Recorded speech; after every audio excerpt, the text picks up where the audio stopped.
Well, without further ado, I'm going to go ahead and let Curtis get started. I'm going to introduce Curtis, our guest speaker. So I met Curtis about a year ago at the DRI conference, and he is a consultant and he wants to share a success story, but he runs his own company, PCS, which I thought was a clever name, Preparedness Consulting Services.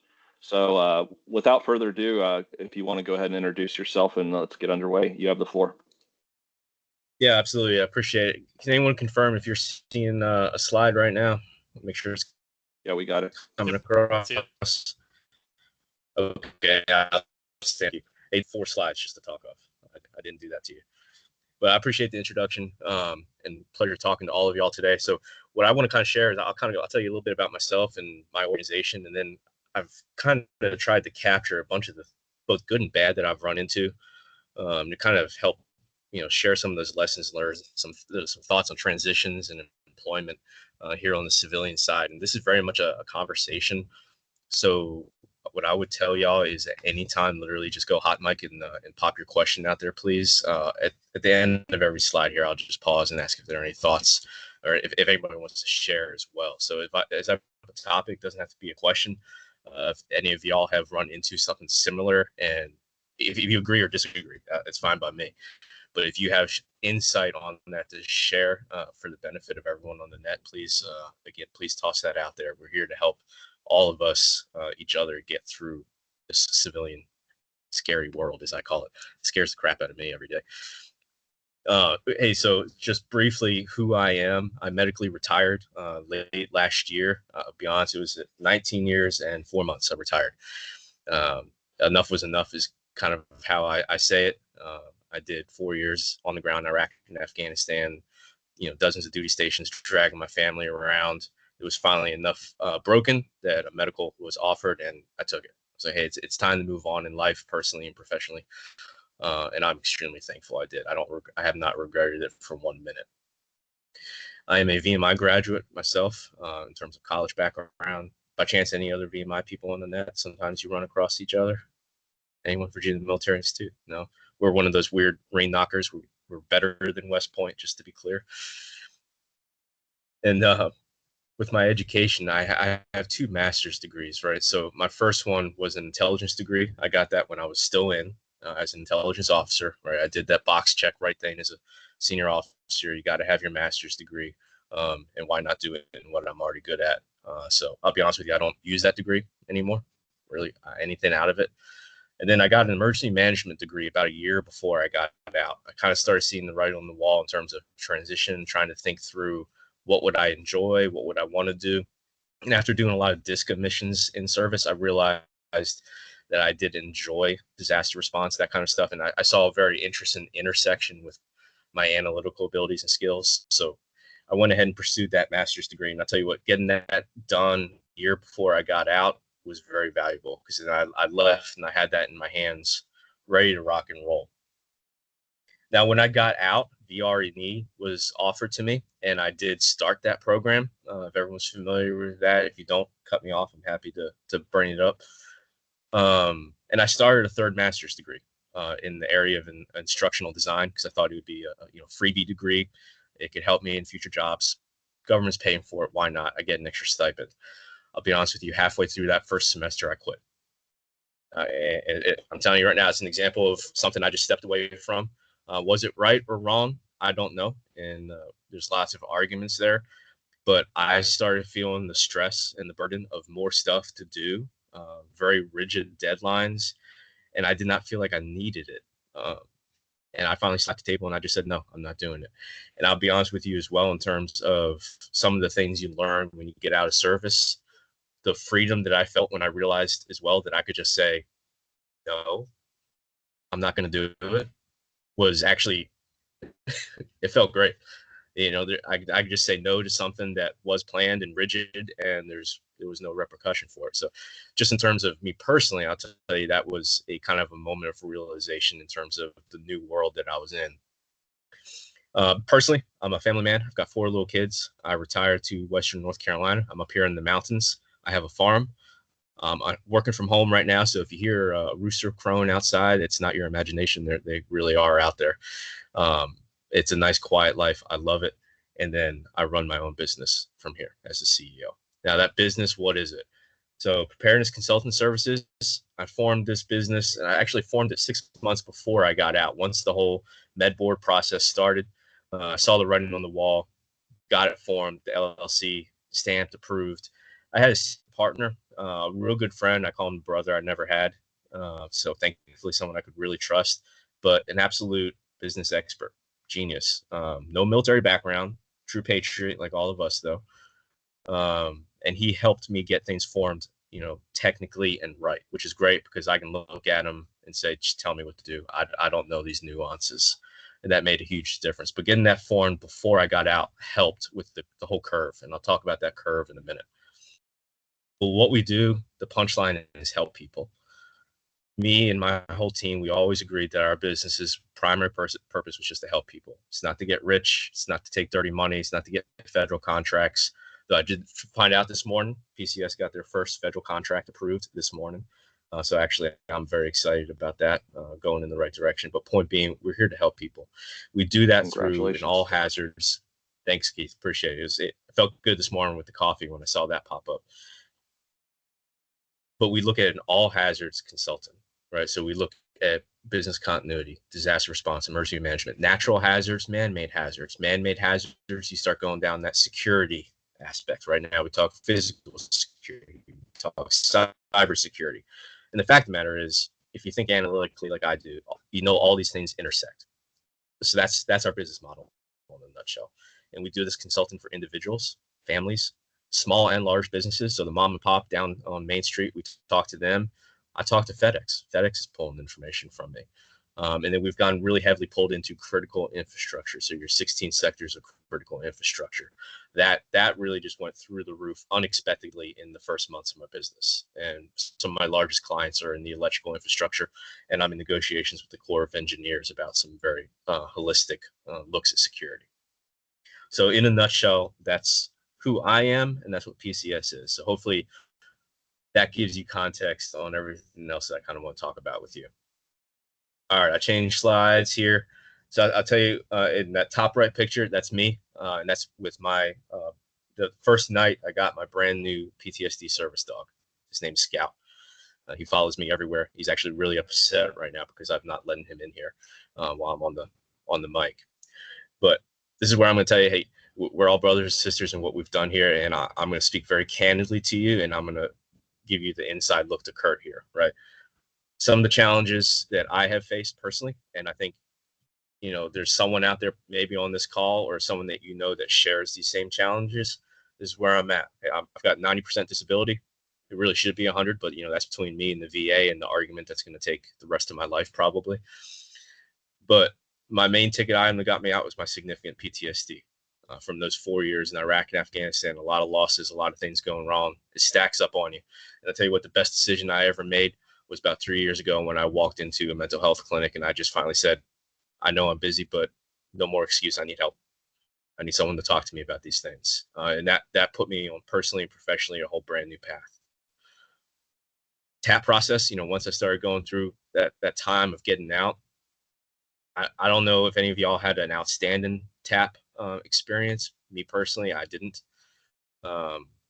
Maybe a couple of good little resources and nuggets out of there, but I'll be honest with you, I spent what comes out to about almost 2 weeks, and I feel like I really got a couple things out of it. And I don't know what the right answer is, but I think I know for right now, I would tell y'all as well, not everyone we know is on this call, but reach out to each other if someone's starting to get out. Patrick, I see down there in Digi still, so I'm assuming you're doing the smart thing and you're looking at this on your way out, which is outstanding. So help reach out to the people that are still making their way through that process, and how can we augment that mandated TAP process to actually make things as helpful as possible. Limitations and self-awareness. This is really important that I want to share with everyone. And it's going to kind of go down a few rabbit holes in general, but think through who you are, what you're good at, and what you're comfortable with. Where are you at? And it took me a little while to kind of get to this point as well, but understanding just realistically what my boundaries are. All the way down at the bottom, you jump a little bit. I say thoughts on overcoming, work within your limitations, test and stretch it by all means. Find ways to get better. Don't just sit in the mud, but don't blow to your boundaries and your limitations. Know what they are. Okay, whether you've been in for a few years or 19 years or 4 months like me, you are who you are. You can refine it, but you ain't holistically changing things. So just understand as you're coming to the outside into the civilian world and businesses and jobs, know what you can do. Me personally, between my experiences, my PTSD, could I ever hold down a 9 to 5? I'm telling you right now, the answer is no. No, I just can't. If it was the only means of putting food on the table for my family, I could pull it off, but I'd be a miserable human being in the process. And that's just fact. So how do you work within those parameters of who you are? A limitation I run into, and they tie it into TBI, little ADHD. I don't know, who knows what's out there anymore in my head, but task completion and motivation. That's something I do run into, and that's where I can augment with the people I put on my team that help fill in gaps or encourage me. I put in there as an example my CBCP application. Maria keeps sending me messages because I still haven't finished it. And I need to, but I'm being candid with you where my mental blocks are. Sitting down, just finishing those essays. I already did the class, get it all in, boom. It should take me 15 minutes, right? But yes, I have those natural mental blocks. I'm not ashamed of it. I recognize them. I'm going to tackle them as best I can. So I would just, again, encourage all of you out there and anyone the things that you run into, who you are and what you've developed, just recognize them, work through them, but don't shut yourself down or feel terrible just because you have these little nuances to yourself. When I'm talking about working with, stovepipe skills and expertise, that's something I run into. 17 years old to now, military, what I knew. There's not much to Kurt outside of that. Grew up on a farm in Virginia, which is probably why I'm on a farm again now, right? That's something I know. But military intelligence, analysis, critical thinking, that's what I know. So part of the process of forming this business was, how do I use what I know, what I'm good at, in a way that I enjoy, without then having to go out and basically start my professional life over again, including my education. And I saw that as well, even after I formed this business. I'll tell you, I struggled for months with what my process would be, right? It's a great concept when you see it in the surface, but how do you execute a concept? So figuring out that execution and the processes therein kicked my ass for a while. Including, I kept trying to change things and tweak things. And I tell you, I didn't really start getting significant traction until I finally slapped myself in the face one day. I was like, Kurt, just do it the way you know. Just start with what you know. So you know what? Hey, I slapped out 4-step IPB process. Anyone hate MDMP? I do. But you know what? I knew whether I liked it. So I started tackling my analysis in a way that I knew. And then you can start adjusting. I was comfortable with, physically, mentally, emotionally, the burden just went away and things started clicking. And it amazes me when I talk to a lot of other veterans as well, that when you embrace that fact in whatever employment field you pursue, it's amazing how quickly things start progressing. Now, again, yes, I'm not saying you never change. You're going to grow, you're going to learn, you're going to change and adjust, but don't try to do it all up front. Every single one of us has some things that are extremely valuable to the civilian world and irreplaceable. You can't just educate and teach overnight the things that each and every one of us is good at. So take that and start with it. And you will be amazed at how successful it is. Now, part of that is patience, and that's going to be on the next slide. I'll talk about professional patience here in a second too, because I went through that. And those last couple of points I'll talk about is, take care of yourself, taking care of your family. I was a commander. I stood in front of formations of hundreds of soldiers and talked about work-life balance, right? Put your family first and understand where that is. I personally feel like the majority of the time in the military, those are lies told by senior leaders that actually don't appreciate when you then do try to put your family first. I ran into that myself a couple times when I put my family first, which is probably why I wasn't a colonel by the time I got out, to be honest. But now is the chance to get that right in your lives. So whatever other you have or you call, I don't care if it's just your dog. Now is your chance to get it right, including your own self-care. So don't neglect that, and encourage all your brothers, sisters out there around us. Again, not on this net, to do that, please. It's a time and place to do it. I have candid conversations with my wife all the time of where she shares, hey, slow down here. And I go, yeah, you're right. You know what? I ain't doing nothing for a week. It's fine. It's fine. You know what? Instead of canceling all my VA appointments, yeah, I'll actually go to one and, get things put in and talked about for a little bit, right? There's no one on top of you that's going to be squashing you for it. And even if you're in the private sector and you have a direct boss, communicate what you're doing, where you're coming at from as a veteran. And I tell you, they have to let you do it. They have to support you and enable you. I'll tell you a great story. I have a good friend I went to college with. He got out many years before I did. And maybe someone out there, if you've ever been to Colorado, if you've heard of Red Leg Brewery. Has anyone heard of Red Leg Brewery out in Colorado? Okay, yeah, the founder, Tim Baldwin, he's a good friend of mine. And he got that brewery because he got out of service because he had a really bad incident in Iraq. He lost most of his guys, had really bad PTSD. And he's a great example to me about taking care of yourself.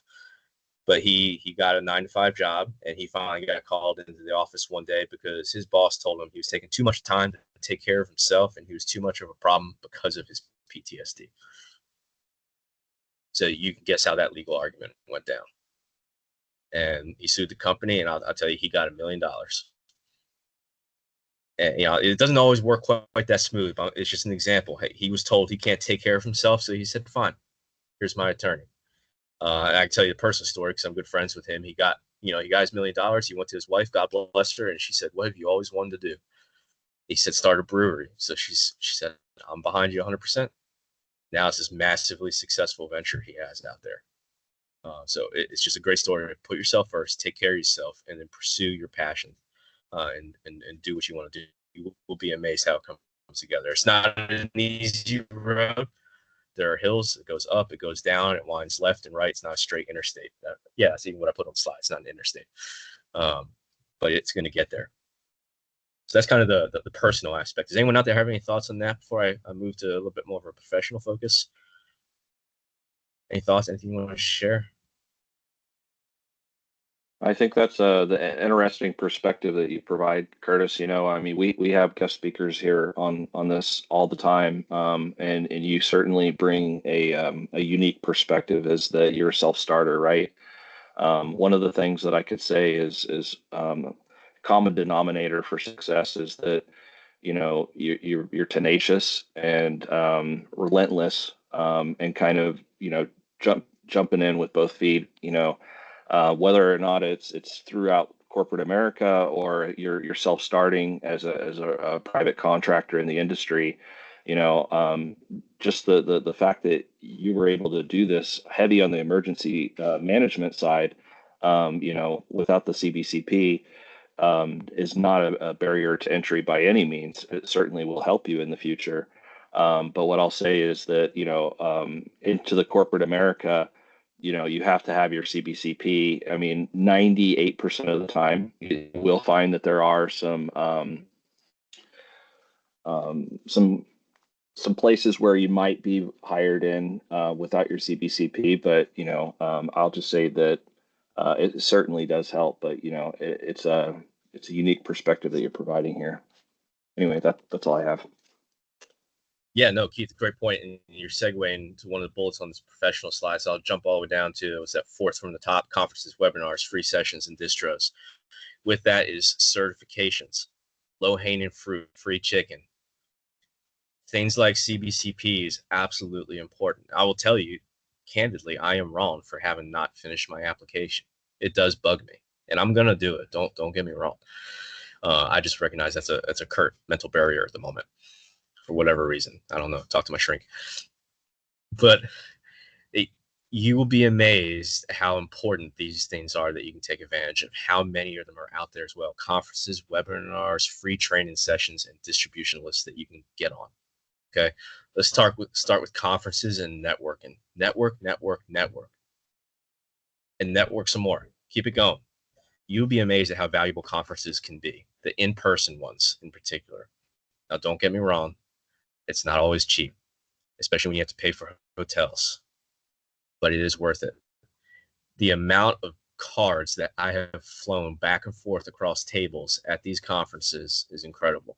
Has built my network rapidly and potential client bases. And trust me, it doesn't always actually result in much more than just I know someone. But y'all have all heard the phrase, right? It's who you know, it's not what you know. We heard that a lot in the military, and that's very much still true. Trust me. Whether it's civilian side now because of conferences and things like that, I can pick up the phone and get involved in a lot quickly. The conference I just came to you from, this was the first one I got introduced to. It's a weekly working group, and I only got into it because I was a part of another working group, which was introduced to me from another working group, which was introduced to me because I went to a conference and got involved with these people. And now I am nationally and internationally plugged into some very high-reaching organizations. And I was even blown away about the names and that I saw in that conference I just came to you from. And I have them all written down right here, each name, because I'm going to reach out to them on LinkedIn and everything else this afternoon and make those follow-ups.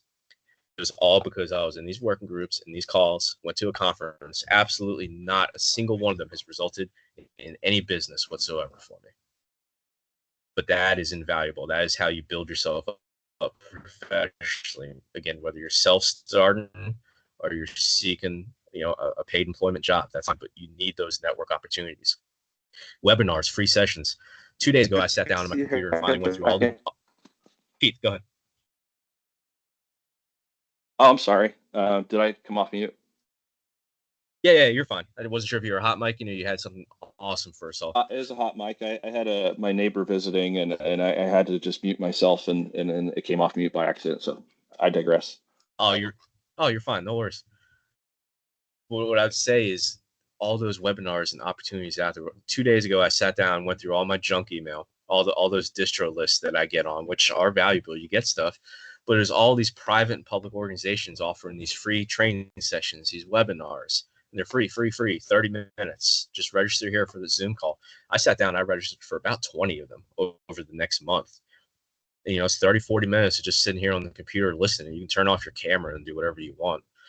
But you learn nuggets and information, copy down names from the attendee lists, reach out to them, make those connections. And it's free chicken, right?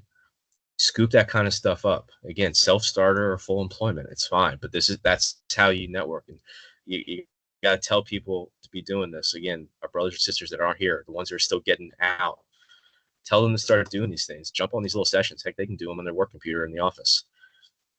And you start building that Rolodex. I literally have an old school Rolodex on my desk back here. People make fun of me, but it's alphabetical and all the cards go in there. And I save them all. I mean, here I got a stack of a whole bunch of cards right here that I just got meeting with the FBI in Charlotte a few days ago, and a bunch of other people that were there. Now I have their cards, and I'm already swapping emails with them. So I'm just going to emphasize that. And with that comes with have cards. Make cards. Even if it's just your name and your email on there and an open to work symbol on the side. That's fine. That's perfectly fine. But trust me, if you don't want to be sitting in these opportunities and go, let me have your phone so I can text you my information, or here's a sticky note where I'm going to scribble down my phone number. Please put this in your pocket and hang on to it and get in touch with me. That's not how the real world works. Trust me. So make the cards. Go to Vistaprint or something online. It's really not that expensive to have something printed out and just swap those things around, leave them around. Heck, I've gone into places and just left stacks of my stuff sitting around. And you don't even have to be invited, by the way. There was here in the town I'm in, there was a conference about electrical infrastructure in town, right in town. And it was extremely expensive, so I didn't want to go. But you know what? I knew the hotel that it was at. You can't stop me from going into the hotel. So I went in the hotel with my polo on, and I left stacks of my business cards all around the vendor lobby and room, and then I sat at the hotel bar and had a couple beers with people as they came out, because all you got to do is look at their lanyards and know they were on the conference, and I made all the connections. Free chicken. But if you don't have, you're laughing, Keith. You can see me doing it. It was hilarious. I was like, I'm not paying I your just fee, think but I'll just walk. that's genius. I just walked into their vendor hall. No one stopped me. But, seek out those opportunities. And if you have stuff like cards or pamphlets that you can leave around and leave people, it really makes a huge difference. Make it easy for them to want to be in touch with you. Part of that as well, I would encourage you, when I'm talking distros, make your own separate email account that can manage your career seeking. Whether you have a job yet or not, it can be a canned Yahoo or Gmail, but sign up all your distros, all your webinars, have it all connected to that account, so you can just stay organized and you can plug into that and see where you're at and use what you're comfortable with. Me personally, I'm a field grade officer. Whether I liked it or not, I was good on staff.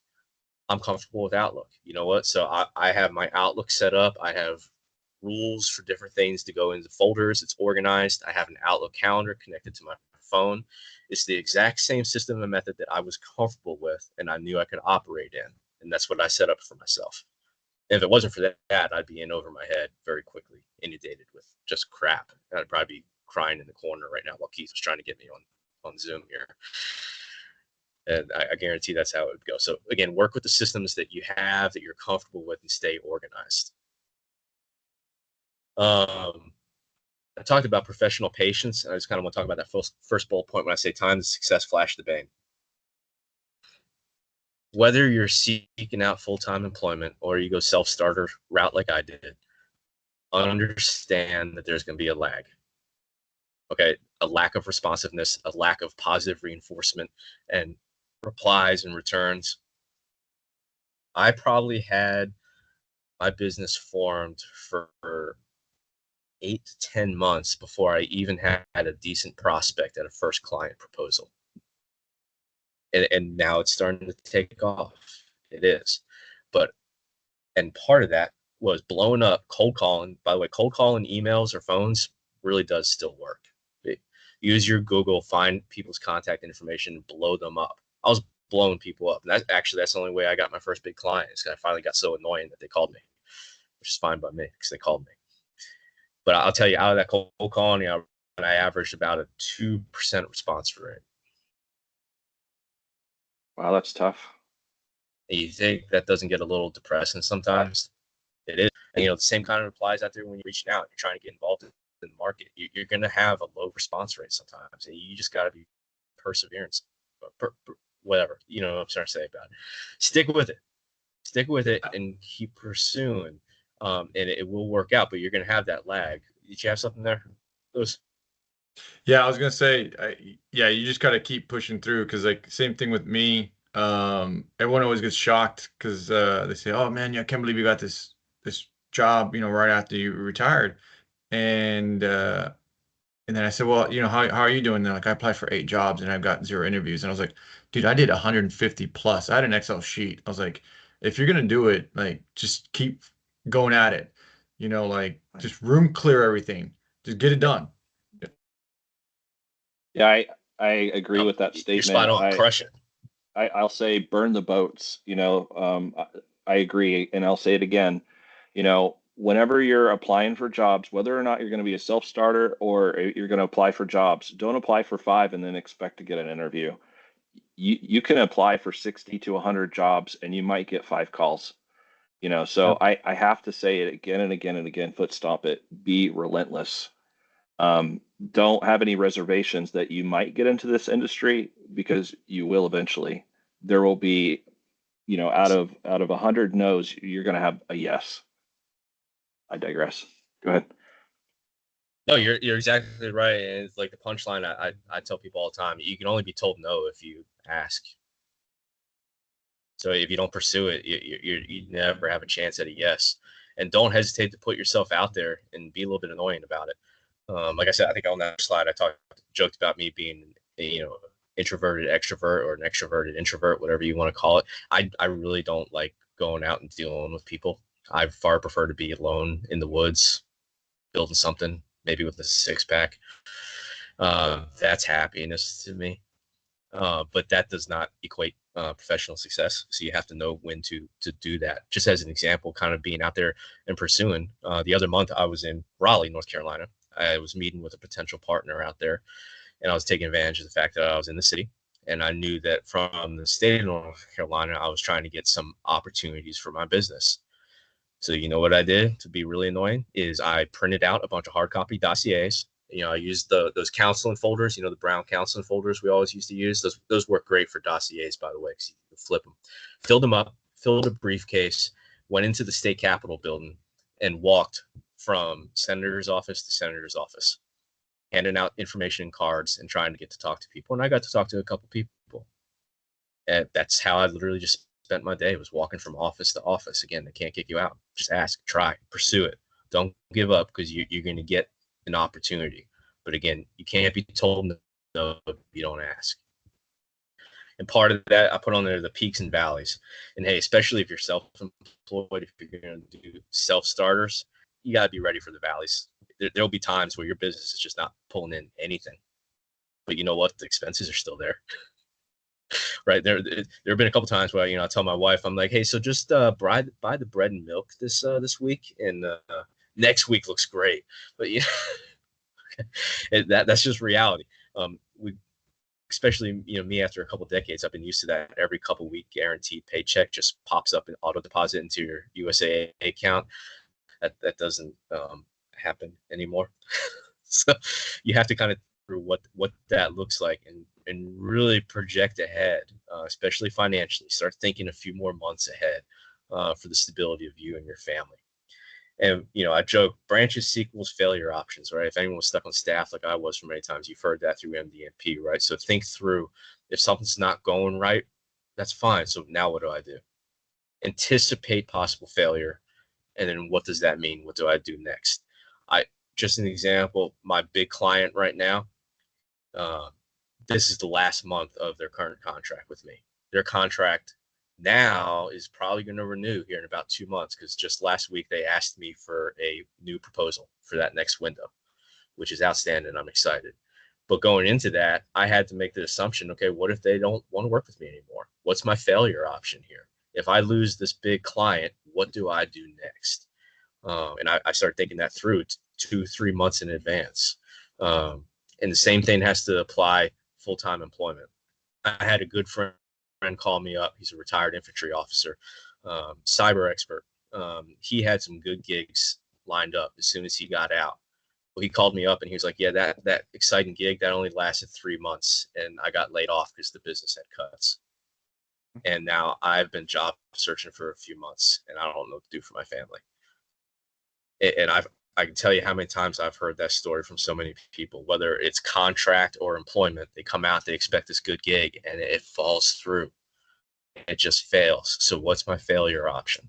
And part of that is, well, in the military, we all heard you're your best career manager, right? Never trust HRC to run your career and tell you what your next assignment should be. Start figuring that out. Same thing applies on the civilian side. No one's going to look after you like you look after you. So think through what those options are. And part of that is that network. So you have someone to call and pick up. Like, hey, I know you know this one guy. Can you call and ask if they're hiring? Because I can also tell you one thing I've learned on the civilian side, typically the best jobs are not posted online. And that's just the case. Let me say that again. The best jobs are not posted online. It comes through networking. If people want you, most businesses will find a way to pay for you. They will carve out that niche. So that's where this network comes in. Reach out and make that connection. And sometimes that advertised job is going to get you the unadvertised job, right? When you prove yourself, because it's just realistic. It's just common good business. No one's going to want to hire you as an independent consultant contractor like myself, or a full-time employee, if they don't have faith and confidence in your skills and your deliverables. That's just good business. Okay. But so be prepared to prove yourself. Yeah. Correct, Curtis. But I also think that here on this panel right now that we have all these people here, if you have a listing of all these people that you know that are certified business continuity professionals or in any industry, And you can call up and say, hey, I know this veteran. Here's the guy that you should talk to. I've talked to Lisa. I've talked to Keith. I say, hey, here's some things that are offered. I've got this guy that I know here. I'm willing to stake my reputation, and I'll do that on any veteran because I know they're class acts. I know how they stand. I know where they work. If Curtis called me up and said, hey, can I get a recommendation for you? I'd say, hell yeah, no problem. There's no harm off my back.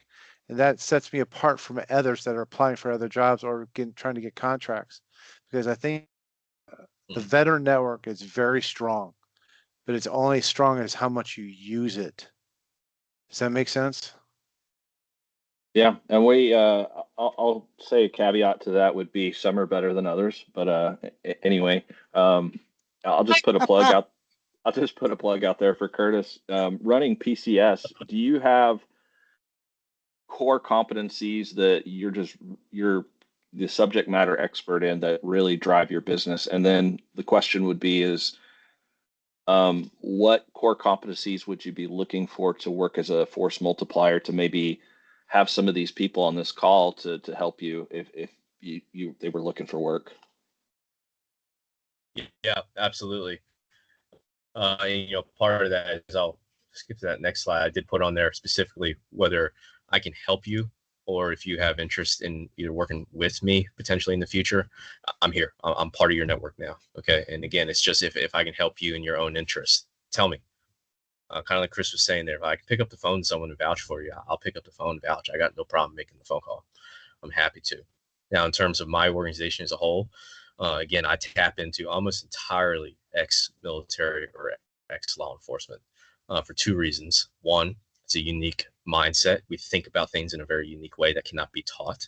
And I don't then have to try to teach someone how to think. And that is just in terms of the realism of risk and threats and the ability to critically think through a problem. Boom. That's the most important thing to me right there. The only thing that I expect to have to be able to teach is my internal process of how do I take those analytical points and make an end product that the client wants. That's the only part that I expect to have to talk to people through. We have people on board that do physical security. They maybe were MPs or they did threat vulnerability assessments all the time. I have a couple people that I work with on my team that are ex-human intelligence personnel and counterintelligence personnel. So they're really good at interviewing people, talking to people, and just gathering data that way. Some of them are my closet signators, the SIGN guys closet. You don't really actually want to let them get sunshine or talk to anyone. I work with some of those people too, but they're really good with data. You get that raw data in and analyze it because we're trying to tackle a lot of big data, right? On ground observations and remote analysis. How do we pull in all of this and then make it into something tangible that a client likes? So we work with all of that. So I would tell you, plain and simple, if you were in the military or in law enforcement, and if I say analysis, you know what analysis is. And Lisa, I see you dropping, hey, no problem. Absolutely. Appreciate having you there. But if you know what the word analysis is, if you know what the word critical thinking is, 2 words, critical thinking, and even better, if you've heard of a threat vulnerability assessment, then yeah, you're in my Rolodex, just like that. So I will tell you, everyone on this call and anyone out there, if anyone even remotely comes close to scratching that itch, and don't hesitate to send me a resume. I'm gonna build a file. My organization is gonna grow significantly over the next several months. I have a lot of partnerships in the wings right now that I've been signing at least initial non-disclosure agreements with to pursue. So I anticipate blowing up significantly over the next year. And I would love to help as many veterans as I can. Like I said, almost exclusively veterans. I'm going to be honest with you. I have a 2-pronged goal. One is self-serving, like I said, because I don't have to teach certain things, and the other part is because I know how hard the veteran transition world is, and if I have a business, I want to help veterans. Period. And that's kind of where I'm at. So very long answer to your question there, Keith, but that's where I'm at, and that's what I'm looking for. And in terms of how I structure myself, just so you know, I do have a few people that I pull on full-time, but also a lot of part-time on demand. I kind of organize my contacts, my Rolodex by FEMA region, essentially. So as I have clients or assessments or meetings pop up across the board, I got people in Texas. Hey, Texas, wake up. I got someone I need you to go meet, or I got a client site I need you to look at. And that's kind of how I network out, because we cover nationally, mostly Southeast right now, but we do nationally. We've got some international contacts, but I don't really have a great deal of interest in going overseas, to be honest. I did that enough. I like to stay home, especially in driving distance. Curtis, But what region are you that's how I working out organize. of? What region are you working Right now, out of I'm in now? North Carolina. Okay, so you're what, FEMA Region 1? I think it's 3 or 4. 3? Because I know I'm in 6. I'm in Texas. Okay, yeah. I had a map printed out here. You're gonna make me look like I don't know my regions, but it's 3 or 4 here in North Carolina, down in the southeast. But yeah, Texas is 6. Yeah.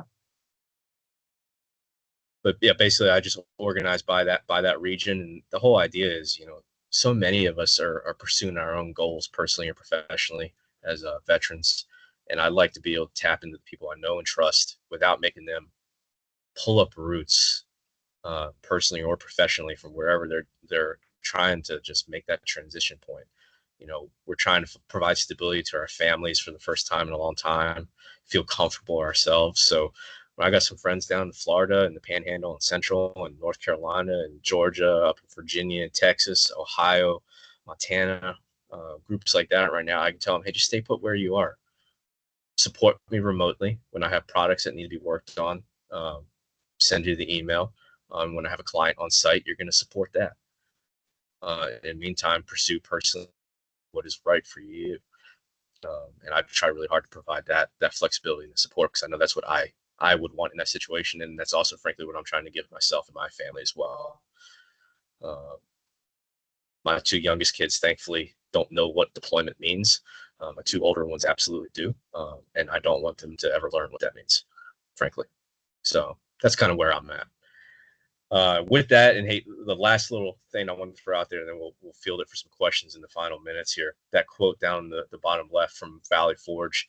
I'll tell you 2 good things about that. One, I truly believe in that quote right there in terms of providing for our families, the people around us. I feel an obligation to civilians still as well about what our futures look like and how to best help them secure that. And that's part of the vision of PCS that we formed. Now, how I came across that quote, it's actually a fun story as well. The very first conference I went to as a retiree was up in the Philadelphia area, and I made outstanding contacts that are still continuing today. And actually, that's the conference that got me 4 ways disconnected into that working group that I just came from this morning. But when I finished that, I was ready to rush home back to North Carolina, and I kind of slowed down for a minute, and I had one of those retirement epiphanies. So I was like, wait a minute, I'm not on a TDY. No one's giving me orders telling me I need to get back to my duty station right now. I'm going to slow down. I was like, I'm near Valley Forge. I've always wanted to go to Valley Forge. I've never seen Valley Forge. I'm going to go visit Valley Forge for the day. Then I'll go home.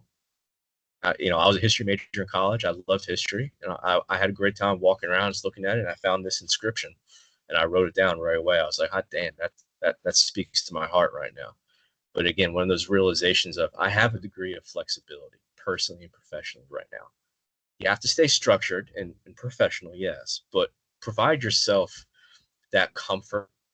Take that burden off yourself. Don't overly burden yourself unnecessarily with systems and processes and expectations and timelines that frankly are artificial and don't exist.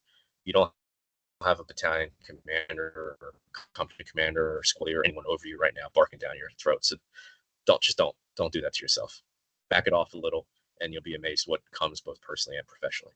So that'd be my encouragement to everyone out there today, and please share that. So with that, I know we have about 12 minutes left, so I'd like to just kind of stop talking for a second and hear echoes, fellow ideas, or questions, please.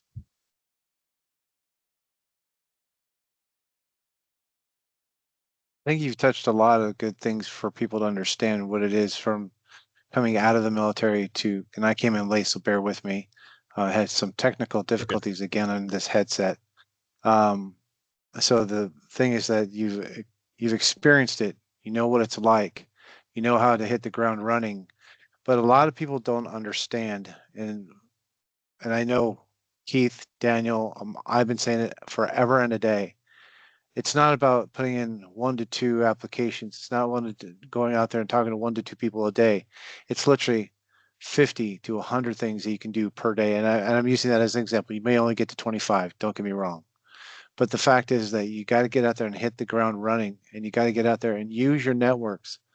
If I'm going to, I literally was just teaching with Henry just a few weeks ago.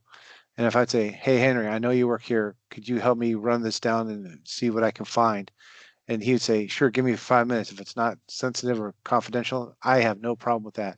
Here you go. Have a nice day. Use that availability. Use that network, because you may not know.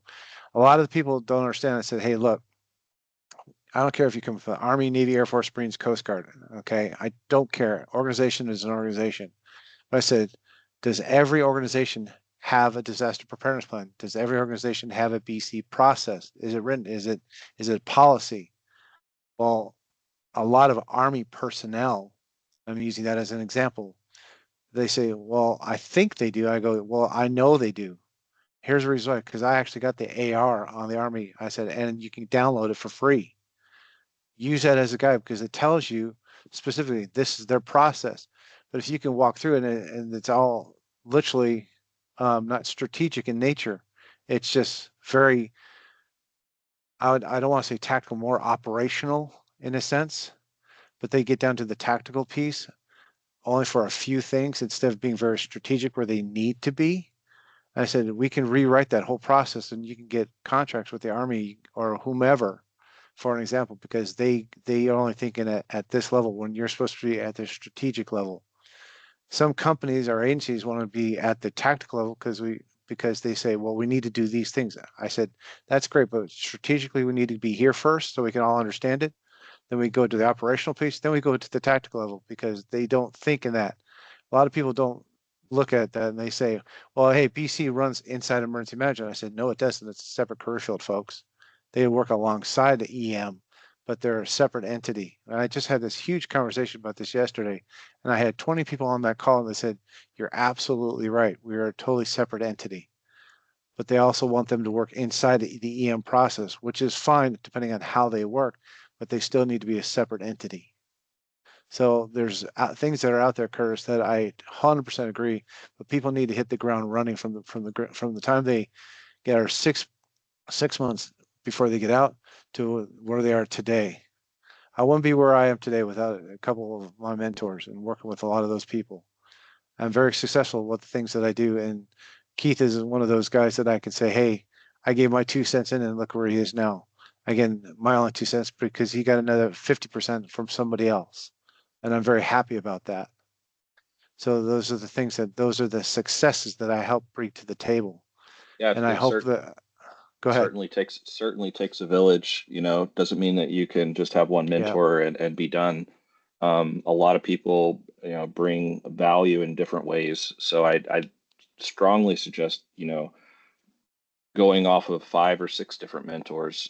Maybe not all at once, but continue to grow and learn and leverage that. Agreed. Curtis, could you do me a favor? Could you send me your business address, please, in the chat box? Yeah, absolutely. Thank you. Yeah. And play off of what Chris was saying there too.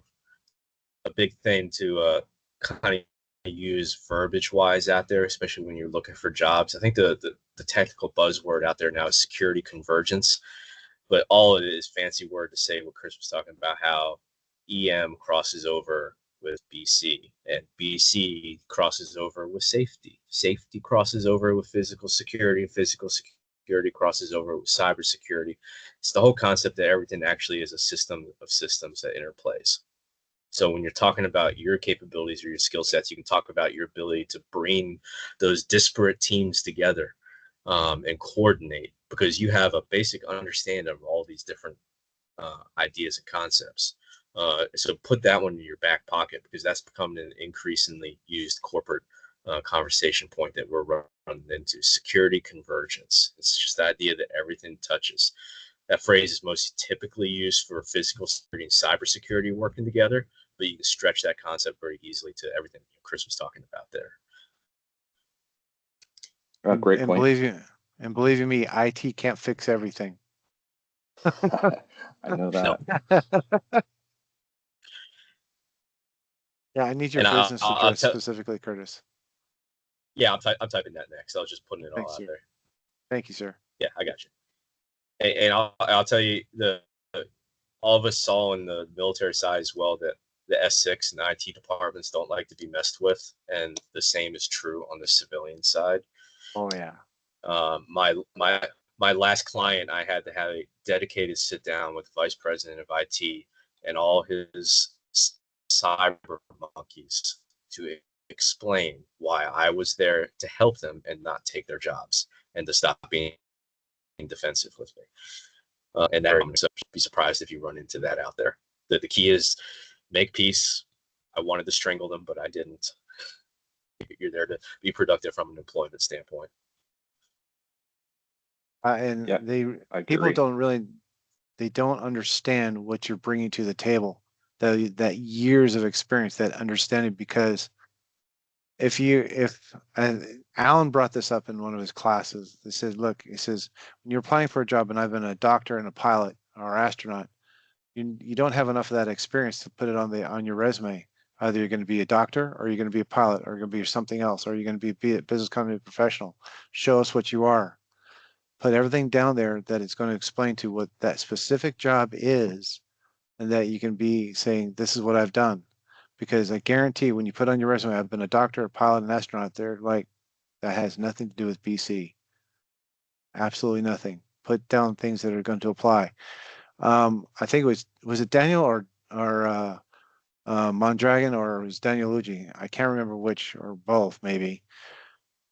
They actually listened to what Alan and I had said about when you write your BC resume and you put it out there, use the 10 professional practices and do your research of the companies, because you can say, hey, look, I did all this, I checked out this is what I found it, this is my suggestions through the 10 professional practices, and they're going to go like, holy crap, how did you get all that information? It's an amazing thing, because then you have something to walk in with, instead of just saying, well, here, take a look at me. You've done your research. Do your research on the companies. Do your research about who you're going to talk to. Look them up on Facebook. Look them up on LinkedIn. Find out what their interests are, because you may tweak that. You may tweak that stuff. I went in for an interview with Texas Department of Emergency Management. I was number 2 choice. The other guy was the number 1 choice because he was an internal candidate. The thing was, guess what? The only thing that was only difference between me and that other person was I was not internal. That's it. And I shined up, and I had 3 chiefs on the board, and I made them laugh. I got them to understand, and I walked through every professional practice there was. And there's like, how do you know so much? I said, because I look into it, I find out what the needs and wants are of the business or the agency. This is what you guys are looking for. You maybe put this out there. This is what it is. Like when I became a chief of police, the thing is, they had one word on that advertisement. It was called resiliency. They were looking for a CBCP. Those little things jump out, but people don't see those things. So if you find out what they're really asking for, you can actually walk the walk and talk the talk and make sure you look really good. Yeah, Chris, the dovetail on that, the best advice I ever received was write a resume like it's a business proposal. Right? You're not going to give a canned business proposal to every company that you try to work with. No, it's tailored to their needs, what you've figured out about them. Same thing, write your resume like a business proposal, like you're proposing your business to them. And that just naturally mandates that you find every little nuance about them that you can before you turn that in.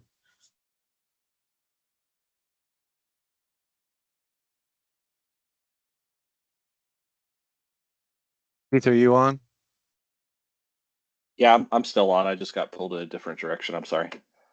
Oh, no, just checking. Did you have a question for me? No, I was just asking if you're still on. That's all. Okay. We're coming up on the hour. That's why I wanted to ask. Yeah, I have a hard stop at 1, so I have to drop here in about 1 minute. I'll yield the floor back to you gentlemen to close out, but I'll just say again, I can be reached anytime with any questions, anything I can do to help. Please reach out to me. I'm always here on that. Glad I had this opportunity to talk to everybody. Hey, Curtis, Are thanks you- again for jumping on here and presenting. It's always valuable to see a different perspective and hear another success story, because everybody's success Absolutely. story looks different. Everybody faces a different set of challenges, but I think that we can find those common denominators and create more success stories, create more momentum. Percent. Yeah, thank you. This was really nice. Thank you. Glad to have you here, Henry. Lewis, thoughts? Yeah, when I was taking down those notes, things being that patience, yeah, I don't need to hit up on that one. Just know that, like, your efforts, like, it's going to take a lot. I remember staying up till 12, 1 in the morning, and then waking up at 6 because I got 2-year-old and a 1-year-old. So, just keep holding tight, keep alert, stay in the fighting hole, and, head on the swivel. Networking was probably my biggest thing. I didn't even want to be like, when I retired, I was like, I don't want anything to do with the Marine Corps. And I was like, I just had this feeling of like, let me just do the Marine for Life network. And then when I got on LinkedIn, another thing I was like, I don't want to be a part of this. This to me was like link analysis for the Chinese. And if you put, your clearance on it, that's just a no-go. And I was like, I'm not going to do it. But then I ended up doing it. And, that helped me out.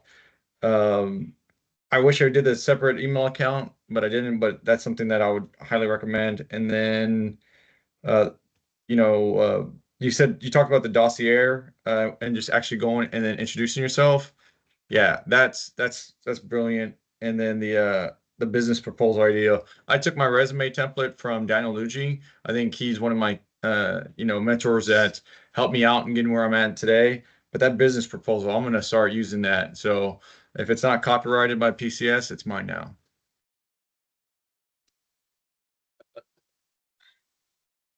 Love it. Happy to share. Let's give credit where credit is due. That's all I ask.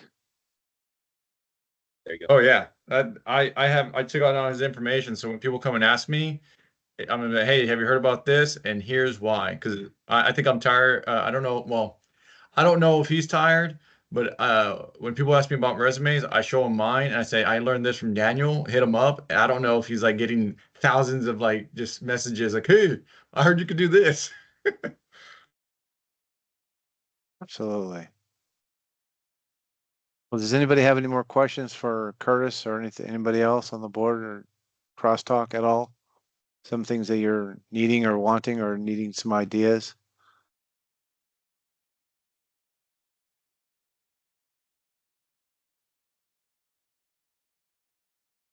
Lewis, this is your baby. I mean, yeah, if you guys want to hit me up, I mean, you could see the logo here. I created this Veterans Risk Resilience Emergency Continuity. If you request it, I'll approve it, and then I try to post as much information I can as far as jobs, networking, and I try to remember who does what. I'll even go through when somebody asks me a question like, "Hey, I want to get into emergency." I'll go through the members list and I'll find someone's title. And then that's where you notice I start tagging people saying like, hey, this person's new to the group. He wants to get an emergency. And then I start like saying, talk to, and I just hyperlink everybody and it tags them. And I've had it where people say like, oh yeah, just message me. Yeah, it's there to just kind of like, keep helping, pay it forward and keep helping veterans transition. But it's also there for the ones that are been in the community for a long time. Hey, look, I want to change jobs. Who else is in here? Because I try to pull from senior level people like Chris. Chris is going to have that knowledge. All right, maybe he could pull somebody in and do a lateral move from, one job to another. So Just an example, good thing that you brought that up, Lewis. I got a email. Was it yesterday? Day before yesterday, I think it was. And these are 2 doctors and a couple nurses. They asked me specifically, said, hey, look, we're interested in doing the BCLE 2000 course, for with the VOP. And I said, hey, that's great. I said, but hold off on there. Here's a thought. I said, I want you guys to talk to somebody that teaches the healthcare industry piece, because are you going to thinking going into healthcare specifically when you get out? They went, oh yeah. I said, okay, this may or may not be your tool that you may want to use. Doesn't mean you can't apply for it and get and possibly get your scholarship, but you may want to take the healthcare industry one instead of doing the free one. Doesn't mean it, because there are some nuances in the healthcare industry for the BC process, and I who would talk about that. I have a person that I just spoke with. The person's flying to North Carolina today, actually. And as soon as he gets off the phone, he's going to call me, and I'm going to say, hey, contact these two doctors, these two nurses, because they have some questions, because I can't answer the healthcare stuff that they need to hear.